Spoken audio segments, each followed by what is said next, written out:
నేను సాధకుడిని కాబట్టి ఒకటి చెప్పగలుగుతాను. ఈ వేదిక మీద 4 సంవత్సరాల క్రితం పరమహంస వరదరాజగిరి స్వామివారి సమక్షంలో రామాయణ సప్తాహం జరిగితే సుందరకాండ చెప్పమని ప్రసాద్ బాబు సార్ నన్ను అడిగారు. నన్ను రామాయణంలో దించొద్దు అన్నాను. నువ్వు చెప్పాలి అన్నారు. సరే సార్ అని 25 రోజులు ప్రయత్నం చేసి రామాయణంలో ఉన్న సుందరకాండ సగభాగాన్ని 6 గంటలు చెప్పడానికి ప్రయత్నం చేస్తే అందులో విశ్వనాథ సత్యనారాయణ గారి కల్పవృక్షం 98 పద్యాలు చెప్పారు. పొద్దున 45, సాయంత్రం మిగిలినది 98.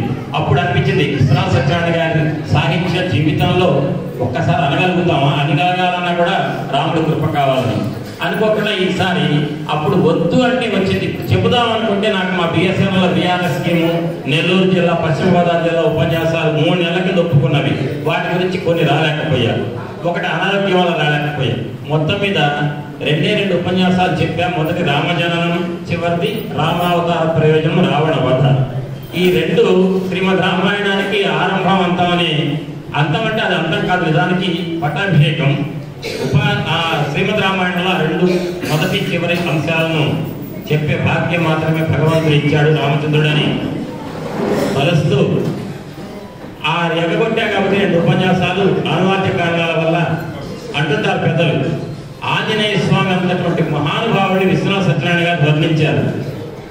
సీతమ్మ అన్వేషణ కోసం ఆంజనేయ స్వామి వారు వెళ్ళాలి, సిద్ధం అవ్వాలి. ఒక గుహలో ఉన్న సింహం నిద్రలేచి బయటకు వస్తే జూలు విధించినప్పుడు నోరు పెద్దగా ఆవులట్లా నోరు తెరుస్తుందట సింహం. అట్లా కనిపించారు ఆంజనేయ స్వామి వారు.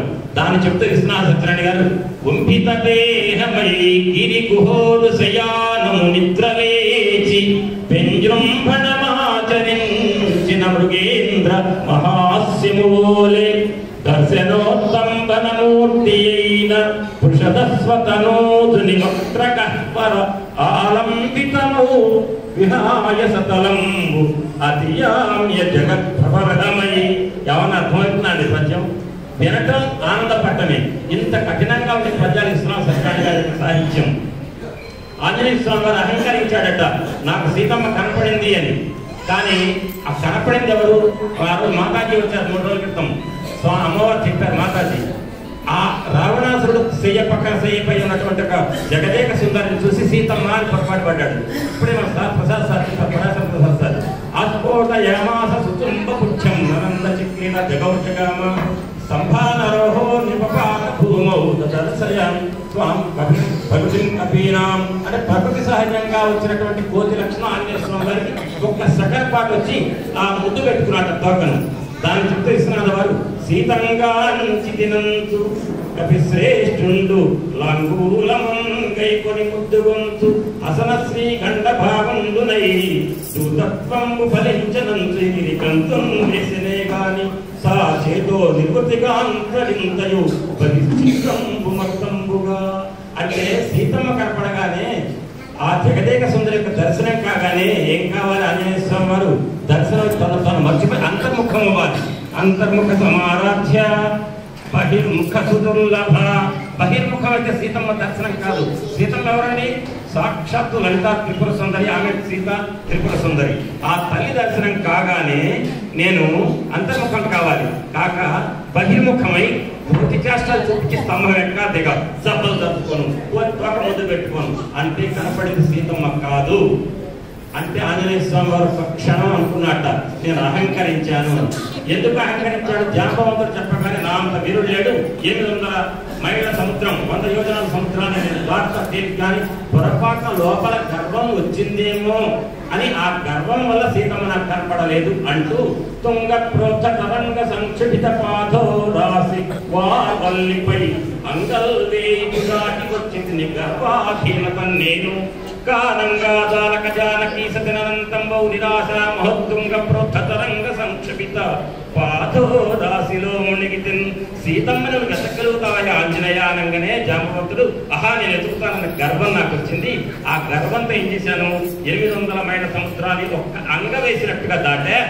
కానీ ఇంత సముద్రాన్ని దాటి వచ్చి తేలిగ్గా దాటి వచ్చిన నేను సీతమ్మ కనపడలేదు, సీతా దర్శనం కాలేదు అని చెప్పి నిరాశ అనే సముద్రంలో కూరుకోపోయి పైకి రాలేకపోతున్నా అన్నాడట. అది విశ్వనాథ వారి ఆ పద్యంలో ఉన్న భావం.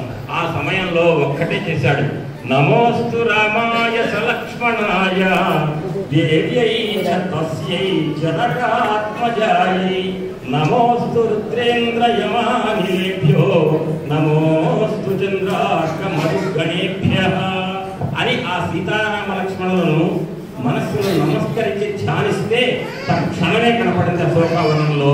అశోకవనం శోకం లేని వనం. ఆ వనంలో సీత తల్లి కోరి లక్ష్మి నడుమ కూర్చున్నట్లుగా శోభదాల్చెనతన శోకవనము లలిత లలితమైన లావణ్య శోభచే ఒప్పుచున్న ప్రౌఢ యువతి ఓలి. ఎవరా ప్రౌఢ యువతి? ఎవరా తల్లి? సీతా త్రిపుర సుందరి.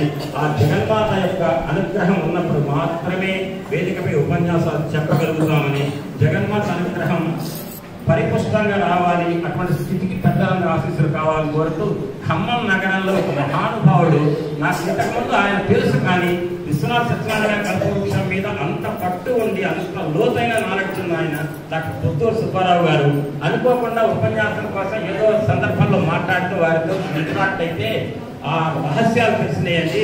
నిజంగా నాకు అదృష్టం ఇంతకాలం లేదు కాబట్టి కొన్ని విషయాలు తెలుసుకోలేకపోయా పుత్తూరు సుబ్బారావు గారి దగ్గర అని చెప్పేసి ఈ వేదిక నుంచి వారికి నేను సవినయంగా కృతజ్ఞతాపూర్వక వందనాలు. ధన్యవాదాలు.